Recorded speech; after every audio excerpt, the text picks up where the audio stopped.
महाप्रभुंकर आसंता काली जागर यात्रा से उद्देश्य रे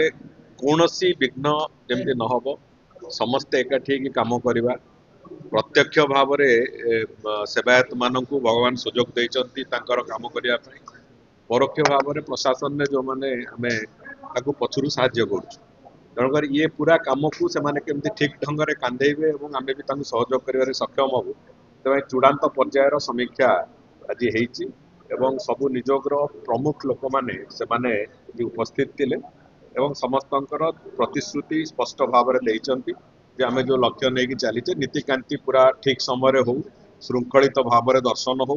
एवं तृतीय कथा कि हूँ महादीप राति 10टा सुधा मंदिर उपरक उठू ये कथा को आधार करके समस्तंकर सबू निजोगर सहमति अच्छी समस्ते से निजर सम्मति प्रकाश कले एवं ताकू आधार करके आज जो चूड़ांत पर्यायर बैठक रे जहाँ जहाँ निष्पत्ति से आधार रे आसंता काली भी समस्त नीति निर्घंट सब किछि करा सर गतकाली पर्यंत किछि मनोमालिन्य रहिसला से महादीप को नहीं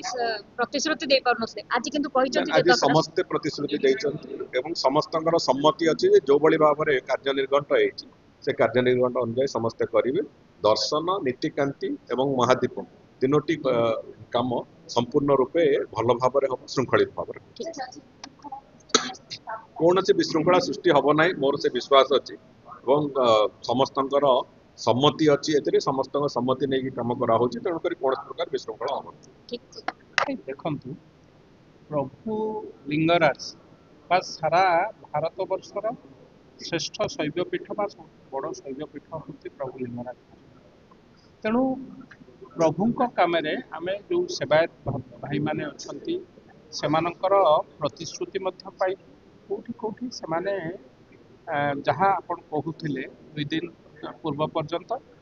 मन भितर कौन थी किंतु प्रभु सेवा बा प्रभु नीतिकांत सर्वाग्र आम चेष्टा करुचु प्रभु आशीर्वाद रु सबू सेवायत भाई मानकर सहयोग निश्चित भाव ठीक भाव हम आज जो प्रतिश्रुति से भावुँ प्रभुंर खाली महादीप ठीक समय उठिब एवं सबू भक्त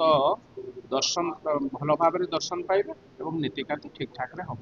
दृढ़ विश्वास आज आमको गोटे भारी खुशी लगुच जिते वर्ष है आम लिंगराज को सेवा कलुणी आईन मंत्री द्वारा केवे बैठक ही नाला आज गोटे आम गोटे भाग्य गोटे कौन गोटे नुआ जिन घटला भारी खुशी लगे आज से गोटे शेष दिन में आज गोटे समीक्षा कर भाव महादीप हो मंदिर श्रृंखलित नीतिकांति हम से आज गोटे आलोचना कर गोटे बैठक कर गोटे खुशी विषय सबू निजोग 4 निजोग आम सब ब्राह्मण निजोग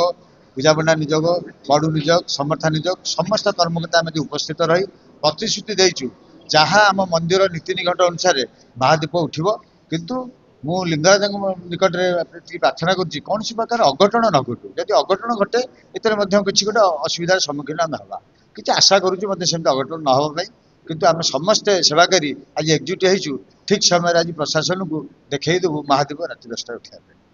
मनोमालिन्य कौन किसी तो जहाँ मनोमालिन्य था जहाँ समस्या आम सब आज उपस्थापित करूँ प्रतिश्रुति मंत्री देते शिवरात्रि 2-3 दिन पर से डाकिक सब सेवा आलोचना करेंगे से आम गोटे बड़ कथा।